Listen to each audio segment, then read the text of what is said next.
What's going on, you guys? Welcome to the Racy Podcast. This is your host, Cristopher Zamora. Welcome to the show. So today, guys, I want to speak to you about Wrestlemania 41. It's here. It has already happened for you, but for me, this is a Saturday, and I'm actually recording it like around 4:30ish, and like the main show hasn't really started yet. I'm just gonna give you just like my predictions of the matches I'm really looking forward to the most. And yeah, I'm also going to speak to you about something else as well right after the Wrestlemania stuff. So let's start off with the triple threat match: Seth Rollins, CM Punk, and Roman Reigns. Now these are like the top guys in the whole industry right now for the WWE, and I gotta say, man, hopefully they actually give this one to CM Punk. Maybe they might actually even give it to Seth Rollins, but I think CM Punk is the one that deserves it the most, to be honest. He's like, he has been working his ass off, man. Not like I'm saying that the others haven't, but this is like his first main event for WrestleMania. And like WrestleMania, if you guys do not know what it is, that's like the pinnacle, like the main thing for the WWE. The WWE is like the biggest wrestling corporation around, and WrestleMania, that's like the main thing.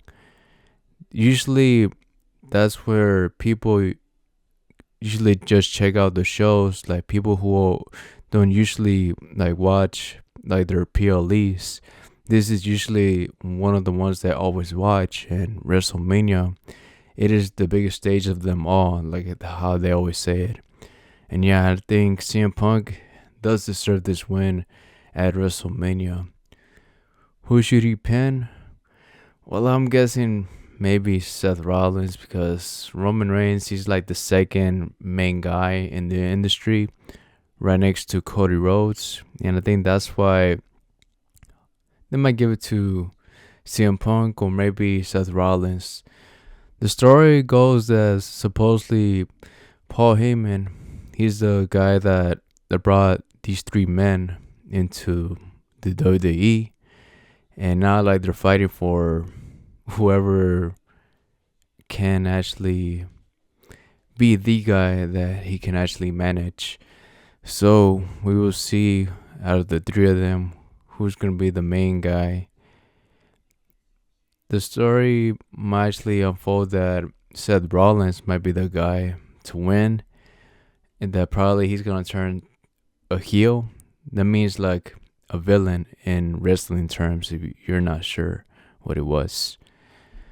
But it'll be cool if CM Punk actually gets the win. And another match that I'm really looking forward to the most. This one is like a fatal 4-way match, but it's so awesome. It's good that they actually made this match like on the last minute. It's going to be between Braun Breaker versus Penta versus Finn Balor versus Dominic Mysterio. What a match. Penta has just came out of nowhere like this past January. He just took the world by storm, and he's been wrestling every single Monday night Raw, and it's been pretty good. Like since January started, he's been wrestling every single night on Monday, and he's pretty good, man. His like character and like his little walk that he does on his entrance, dude. Someday he needs to be a champion, but I don't think at WrestleMania he's gonna be crowned as the new Intercontinental Champion. Braun Breaker is the main champion right now for the Intercontinental one, but I don't think Braun Breaker is going to retain. I think probably the title might even go to Dominic Mysterio. I feel like this is the right moment for him to become like a huge like megastar. Like when you always get like a champion, you're usually considered like one of the main faces and you're representing the company. Just like how Tiffany Stratton, she just got the women's champion when she defeated Nia Jax, and she cashed it in on her, I believe. I think it was like, I think probably like 4 or 3 months ago that it happened. And Cody Rhodes, he defeated Roman Reigns last year's Wrestlemania, and he won that champion there. And it'll be awesome if Dominic Mysterio becomes the Intercontinental Champion. That would be so awesome. And I think that might happen. Finn Balor, he is a good matchup for Braun Breaker. I would like to see both of them fight each other like 1 versus 1, but I feel like maybe he's not going to win. Finn Balor's not going to win, and maybe something might even happen with the Judgment Day. Maybe they might actually break up, and maybe Dominic Mysterio might become the new leader of the Judgment Day. But we will see what's going to happen with that match. I am excited for that one. That's like the second match that I'm looking forward to the most. And now the other one I'm looking forward to the most has got to be Cody Rhodes versus John Cena. That's the other match I'm really looking forward to. We don't know, man. We don't know how this is gonna play out. If John Cena wins, what can they actually do next with him? He's going to have to come out every single week, every single SmackDown. But will we see him? Will we ever see him again? Like right after that, if he actually beats Cody Rhodes and becomes a new champion? I don't know, man. But if Cody Rhodes retains, I don't think not much changes. And what I didn't like about the storyline that they added for this WrestleMania is that The Rock is not really part of the story as much as we wanted him to. Because we haven't really seen The Rock since Elimination Chamber, and that's been like over like a month or two. We haven't seen him since, and he hasn't really explained anything that has happened.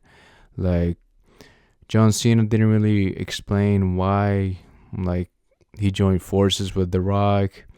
He really wasn't told at all. And that's what, it was kind of underwhelming, to be honest. Like, this build-up for the main event match for night 2. Yeah, it was kind of underwhelming, and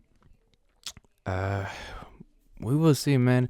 For that match, it is kind of hard to predict, to be honest. I actually gotta go with Cody Rhodes. Even though it would be cool to see John Cena win, I don't think it's going to happen. Because since Peacemaker Season 2 is about to come out, he's going to have to go on tour for that show, to be honest. And I don't think he's not going to be in the WWE for quite some time. I mean, even though he says that this is his last year in the WWE, nah, I don't think they're going to give the title to him. Even though it'd be cool to actually see it, but where can they go from there? To be honest, where can they go? Fun fact, if you did not know, John Cena and Ric Flair, they are actually tied between like how many times they have actually won the main title in the WWE. I think it's about like 15 or 16 times.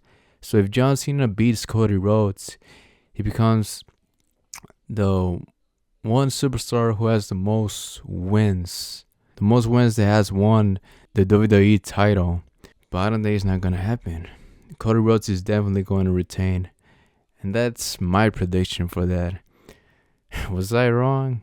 But we'll see like once we get to see those matches. But yeah, so right now, for me, it hasn't happened yet. But for you, you're listening to this podcast, it has happened already. So yeah, Was I wrong? Comment down below if I was wrong. And what was your prediction like before it actually did happen? The WrestleMania 41.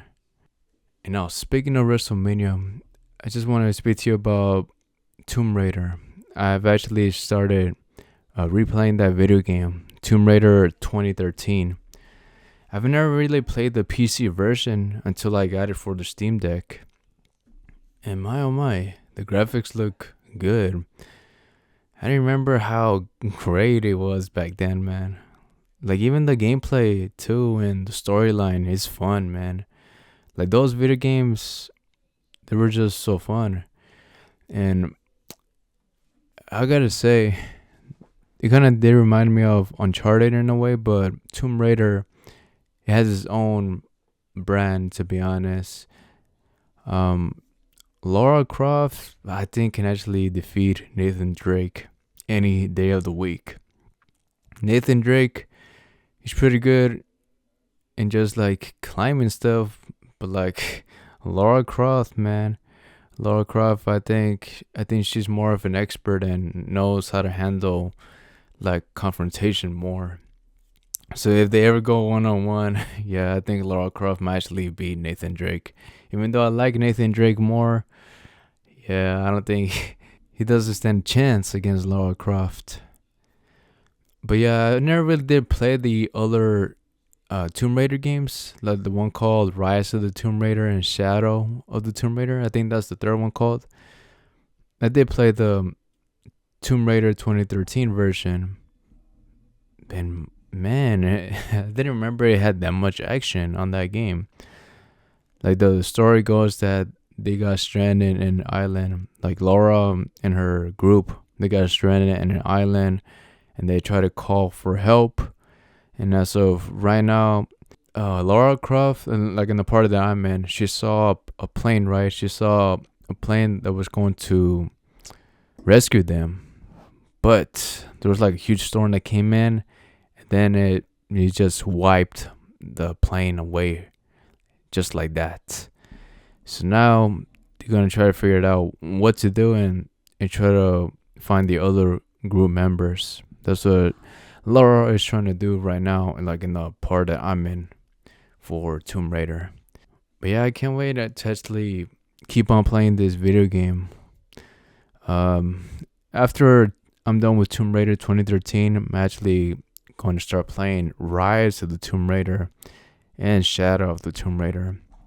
Hopefully the games actually get better and better, just like how they did for the Uncharted series. My favorite one from Uncharted has got to be the second one. I think like the snow area and also that train scene overall. It was just like so cinematic, and it was just the gameplay that did it for me for that game. And also like the whole setting as well. But I can't wait, man. I can't wait to actually continue playing this series.